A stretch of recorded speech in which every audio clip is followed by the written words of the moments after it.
Assalamualaikum warahmatullahi wabarakatuh.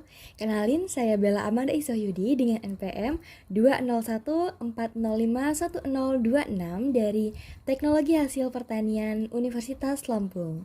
Di sini saya akan membawakan materi mengenai distribusi normal dan distribusi Poisson. Oke, sekarang kita ke distribusi normal. Teman-teman udah ada yang tahu belum nih apa itu distribusi normal? Jadi, distribusi normal adalah salah satu bentuk distribusi dengan variabel acak yang kontinu dan menggunakan kurva normal. Apa sih variabel acak yang kontinu itu? Jadi, variabel kontinu adalah variabel acak yang mengukur sesuatu. Data untuk variabel ini didapatkan dari proses pengukuran, sehingga data tersebut bisa saja mempunyai bentuk pecahan atau desimal. Variabel kontinu terdiri dari data ordinal, data interval, dan data rasio.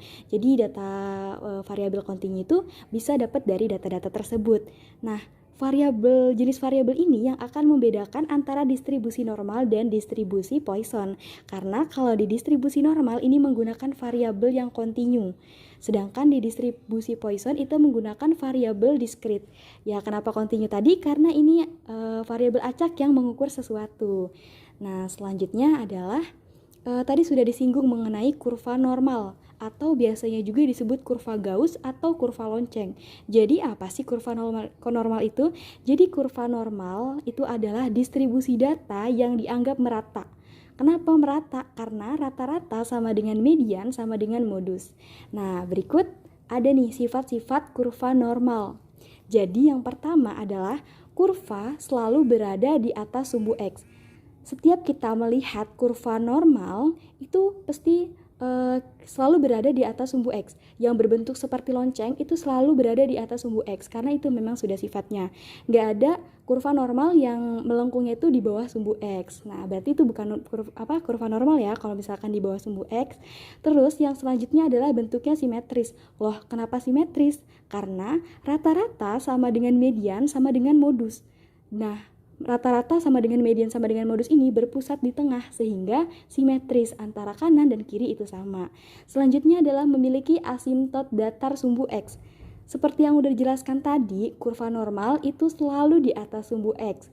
Nah, memiliki asimtot datar sumbu X ini maksudnya bahwa kurva normal itu tidak pernah memotong sumbu X.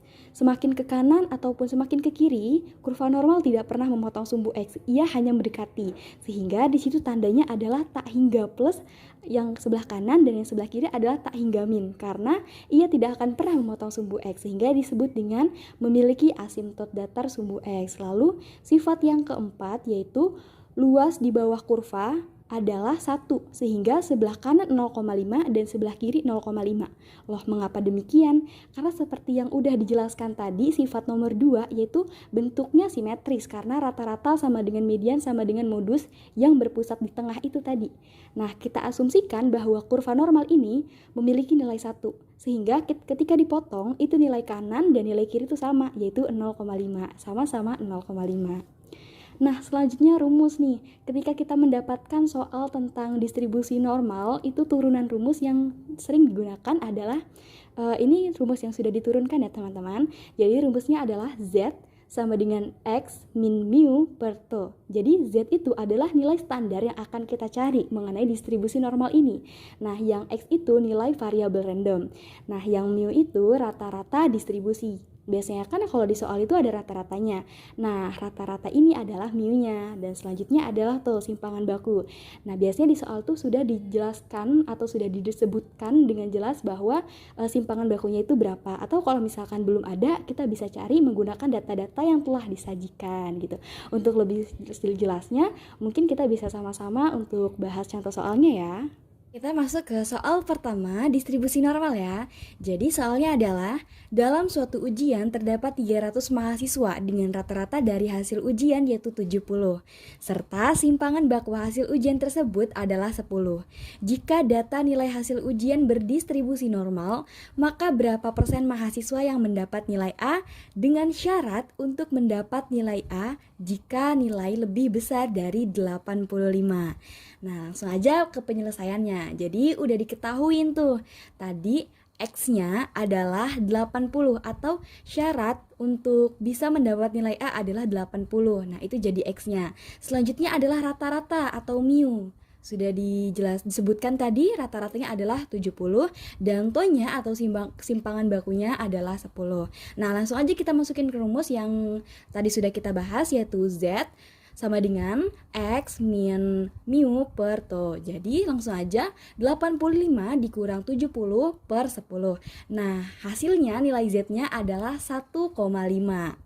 Udah dapat tuh nilai Z-nya, yaitu 1,5. Nah, sekarang kita bisa cari berapa sih mahasiswa yang bisa mendapatkan nilai yang lebih besar daripada 85? Dari kalimat itu kita tahu nih kata kunci lebih besar dari 85. Kata kuncinya adalah lebih besar. Nah, sebenarnya teman-teman, dari hasil Z sama dengan 1,5 tersebut, kita udah bisa langsung nyari di tabel distribusi Z. Tapi ternyata setelah aku cari, nilai 1,5 di tabel distribusi Z itu bervariasi. Jadi aku nemuin 3 jenis tabel distribusi Z yang menunjukkan nilai 1,5 tapi menunjukkan hasil yang berbeda-beda. Di tabel distribusi Z yang pertama, nilai 1,5 itu menunjukkan 0,4332. Di tabel distribusi Z yang kedua, itu 1,5-nya itu menunjukkan 0,0668. Terus di tabel distribusi Z yang aku temuin yang ketiga, itu 1,5-nya itu menunjukkan di 0,9332. Loh, padahal kan sama-sama 1,5 dan sama-sama tabel distribusi Z, tapi kenapa beda? Jadi sebenarnya teman-teman, dari tabel-tabel tersebut itu kan tabel-tabel distribusi Z yang menunjukkan 1,5 tapi hasilnya berbeda. Nah, kenapa hasilnya berbeda? Itu karena setiap tabel itu punya rentan yang berbeda. Jadi tabel pertama yang nilainya adalah nilai 1,5-nya adalah 0,4332, itu tabel distribusi Z yang menunjukkan rentan dari 0 sampai 1,5. Nah, terus tabel distribusi Z yang kedua yang menunjukkan 1,5-nya adalah nilainya 0,0668, itu adalah tabel distribusi Z yang menunjukkan tabel lebih dari. Nah, terus tabel yang ketiga itu tabel yang menunjukkan nilai distribusi Z 1,5-nya adalah 0,9332, itu adalah tabel distribusi Z yang menyatakan nilai yang kurang dari. Nah, jadi antara 3 tabel itu berbeda-beda karena itu. Karena yang pertama adalah tabel rentan, dan tabel yang kedua adalah tabel lebih dari, dan tabel yang ketiga adalah tabel kurang dari. Kurang dari apa? Kurang dari Z-nya, itu yang udah kita cari. Dari ketiga tabel itu, kita bisa nih menggunakan beberapa option tabel tersebut, tabel distribusi Z tersebut. Nah, karena di sini yang diminta adalah lebih besar, lebih dari, berarti ya kita makainya adalah tabel yang lebih dari. Selain tabel yang lebih dari, kita juga bisa nih menggunakan tabel yang rentan dari 0 sampai 1,5 itu tadi. Nah, kan kalau tabel yang rentan itu kita dapat nilai 1,5-nya adalah 0,4332. Lalu gimana sih carinya? Nah, di sini udah aku tulis P dalam kurung Z lebih besar dari 1,5. Karena di soal tadi kata kuncinya adalah untuk mendapat nilai A lebih besar dari 85. Nah, jadi di sini karena nilai Z-nya 1,5, jadi Z-nya harus lebih besar dari 1,5. Nah, kalau kita dapat tabel yang rentan nih, kita tinggal masukin aja ke rumus, yaitu 0,5 dikurang 0,4332. Kenapa 0,5? Itu udah dari rumus teman-teman, karena yang udah aku jelasin di sifat kurva normal yang keempat itu tadi, diasumsikan bahwa kurva normal itu nilainya 1, yang karena mereka simetris ketika dipotong antara kanan dan kiri itu 0,5, yang kanan 0,5, yang kiri 0,5. Nah, dari yang sebelah kanan atau kiri, karena yang lebih besar ya, kita asumsikan yang kanan itu nilainya 0,5. Nah, karena yang rentan itu nilainya 0,4332, itu kalau kita ngelihat tabelnya itu bisa diarsir teman-teman yang 0,4332-nya. Jadi untuk mendapatkan nilainya itu kita tinggal kurangin aja dari 0,5 itu dikurang 0,4332. Nah, hasilnya 0,0668. Nah, itu kalau misalkan kita pakai tabel distribusi Z yang rentan. Nah, sekarang kita bisa menggunakan tabel distribusi Z yang lebih dari. Caranya gampang banget. Kita nggak usah perlu ngitung. Ketika kita udah nemu nilai Z-nya, karena ini yang diminta lebih dari, dan tabel yang kedua ini tabel yang lebih dari, kita tinggal aja lihat nilai 1,5 itu nilainya di mana. Dan di situ menunjukkan bahwa nilai 1,5 itu di 0,66807, atau kita bulatkan menjadi 0,0668.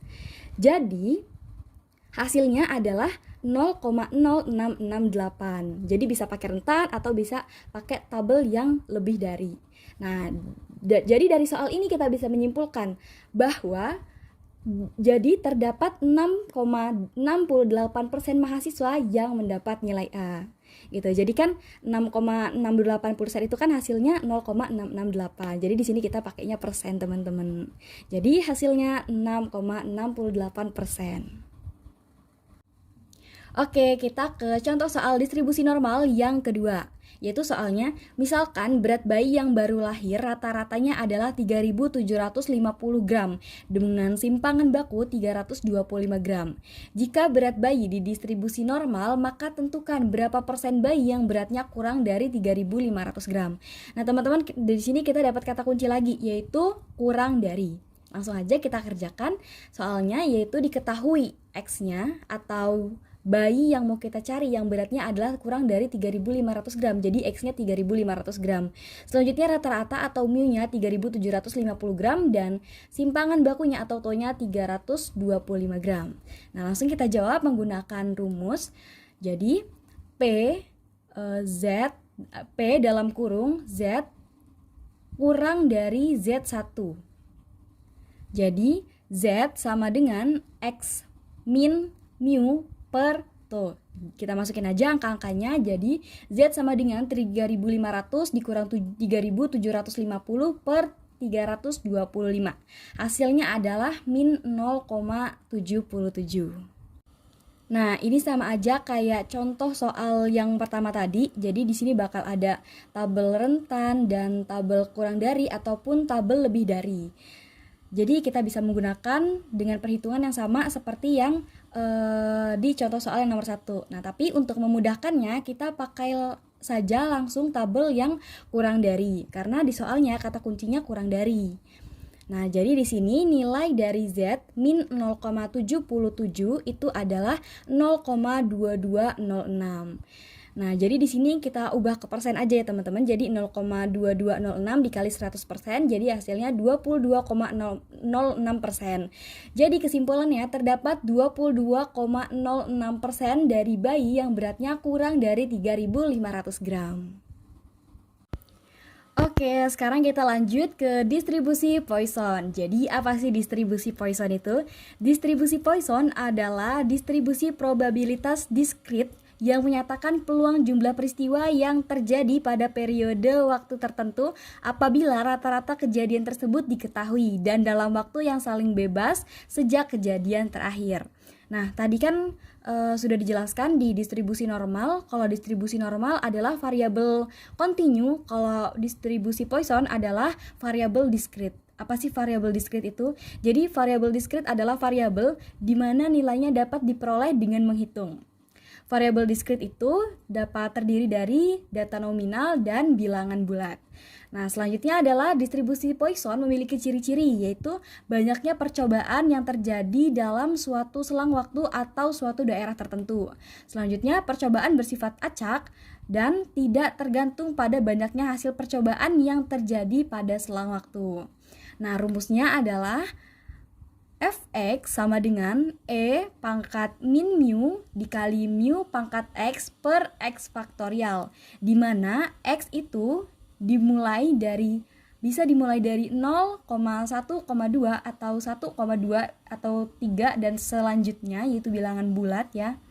Dan selanjutnya mu itu adalah rata-rata kejadian sukses setelah sekian kali percobaan, dan E adalah logaritma natural yang nilainya itu mutlak, yaitu 2,718818282459. Nah, itu rumusnya ya, teman-teman. Sekarang kita langsung aja ke contoh soalnya.